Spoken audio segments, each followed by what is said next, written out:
Binusisi ng depensa ang mga pahayag ni NBI Director Melvin Matibag sa pagpapatuloy ng cross-examination sa impeachment trial kanina. Kabilang po sa tinalakay sa paglilitis ang mga person of interest sa umano'y pagkontrata ng hitman ni Vice President Sara Duterte. Saksi, si Sandra Aguinaldo.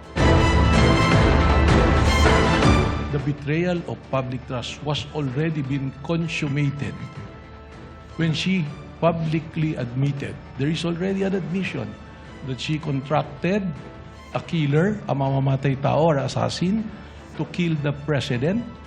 Ito ang pinanindigan ni NBI Director Melvin Matibag sa pagpapatuloy ng cross-examination sa kanya ng abogado ni Vice President Sara Duterte sa impeachment trial kanina.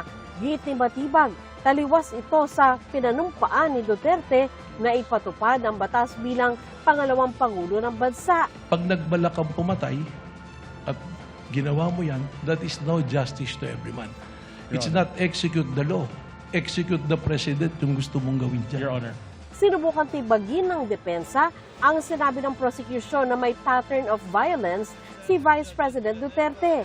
Pinalabas nila ang anilay konteksto ng kontrobersyal na pahayag ng bise noong October 2024. Kwento ito ng bise sa nangyari umano nang dumalos sila ni Pangulong Marcos sa isang graduation sa Philippine Military Academy.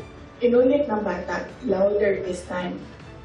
Mr. President, can I have your watch as a graduation gift? Nasagot niya. Why? Why will I give you my watch? I saw the humiliation sa face ng bata. I wanted to help him. Gusto ko sabihin sa kanya, itong relo ko na lang. And then I realized na baka mas lalo mapahiya yung bata if I do that. So I just imagined myself cutting his head. Kasunod nito, tinanong ng depensa si Matibag. Didn't you take VP Sara's statement out of context? Mahirap po para sa aming law enforcement na yung ganyang mga statement ay amin pong babaliwalayin. Katunayan, alam naman po natin kahit nga biro, alimbawa po, yung bomb joke nga po sa aeroplano, inuhuli natin. Sa amin po sa law enforcement, we have to give credence to that and i-process po namin. Kaugnay nito, binalikan din ang pahayag ni Davao City Mayor Baste Duterte sa paglulunsad ng Rage Coalition noong Abril. Isang ulo lang naman ang kailangan namin, ang ulo ni Bongbong Marcos! Tanong ng depensa, hindi ba saklaw ito ng freedom of expression? Unless we are under martial law again, Mayor Baste should be able to freely express his dissent to the government. Your Honor. The freedom of expression has limitation also. Kung ito po ay nagbabiolate na ng batas, banta po sa kaligtasan ng Pangulo na naging banta na rin po sa pambansang seguridad po. Kinuwestiyon naman ni Senator Judge Panfilo Lacson kung bakit hindi inimbestigahan at kasuhan din si Mayor Baste. We will be contemplating also on filing a grave threat and inciting to sedition as well. Baka meron double standard. Bakit kayo nag-focus kay Vice President pero hindi nyo in-apply kay Mayor Baste? Sapagkat ang isa po din-develop namin dito na theory po is yung sabwatan. And alam po natin, if we go to court using the theory of conspiracy, medyo mas mahirap po na ipasok na kaso. Kaya it taking much time to develop the case po. Tinalakay rin ng depensa ang panig ng business sa insidente ng panununtok sa isang sheriff noong 2011 kung kailan alkalde pa ng Davao City si VP Duterte. Ayon sa depensa, nangyari ito sa gitna ng planong demolisyon ilang araw lang kasunod ng isang flash flood kung saan may mga nasawi. The demolition that you mentioned involved the demolition of informal settlers in that area.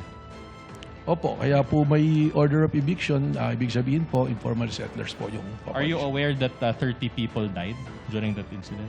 I have no knowledge of that, Your Honor. So, in other words, are you also aware that it was the sheriff's refusal to provide the 2-hour extension? That's why VP Sara got Well, angry. that is the claim of the then mayor. If you know only, if you know. I have no knowledge You of don't know that. knowledge. Binalikan din ng depensa ang affidavit ng nagpakilalang Davao Death Squad hitman na si Arturo Las Cañas na witness din laban kay dating Pangulong Rodrigo Duterte sa kanyang kasong crimes against humanity sa ICC. Ayon kasi sa NBI, ginamit nilang open source intel ang sinabi umano ni Las Cañas na may kinalaman ang bisa sa extrajudicial killing noong alkalde siya ng Davao. Without verification, you decided to believe the contents of the document that you obtained? Isinama lamang namin po ito, isa dun sa mga factors na sinasabi po natin, yung pattern of violence na tinatawag. At doon po, nandun sa paragraph 270, sinasabi nga po na may kinalaman sa extrajudicial killing si dating Mayor Sara Duterte at in fact, ang sabi pa nga niya, huwag nyo nang barilin, kidnapin nyo na lang. Did you decide to believe the contents of the document without verifying it with Las Cañas? Yun nga po yung sagot po, hindi Yes. kaagad. Kaya po ikinikwento ko nga kung paano po namin nagamit yun. Alright. Pero may question ng depensa kaugnay sa umano'y kaso ni Las Cañas. This is the same Las Cañas who was charged by the Senate panel led by then Senator and still Senator Panfilo Lacson with a recommendation for perjury. Is he not? Hindi ko po nabalitaan yung kung sinarge siya ng perjury. You mentioned na pinapaniwalaan nyo na siya ngayon as clarified by the chair. So are you saying that pinapaliwanaan nyo na ngayon without issuing a subpoena to Las Cañas and verifying it with him? Hindi po nag-issue ng subpoena kay Las Cañas, pero meron pong naging verification process.